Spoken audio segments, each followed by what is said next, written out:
Okay, let's move to the next page or the next spread and see what's in store. There's the beaver with the cleaver and the last blurb. I had so many ideas for fictional blurbs that I didn't, the back cover wasn't enough space, so I put another one here. This one I like. It's from Chris McKiss in Finding Verbal Bliss. And he's a stranded guy on some deserted island. If I'm gonna die, sigh, on some isle forsook, I wanna die eating a blueberry pie and reading a book. And if I'm gonna die alone on some sea, reading a book, I want it to be under some tree by some brook, reading this book. Well, thank you, Chris. That's very nice.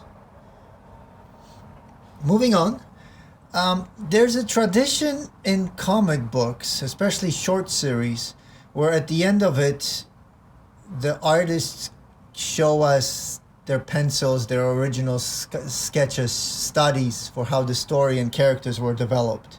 Well, I decided to incorporate this idea, but I put it at the front of the book. And what the next, I think, 6 or 8 pages show is the original, the very first original drawing that became this book, the comic book adventure story. And you can see, remember this image, and you will see similar image later on in the story.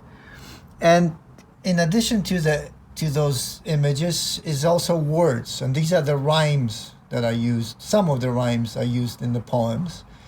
These are not, it's not a word cloud, meaning the size of the word doesn't refer to how often it is in the book. It's just visual. So next video we'll move on and see the next page and the further illustration of this. By the way, blueberry pies are very tasty, but I've heard they're also difficult to make because blueberries are not great fruit for pie making.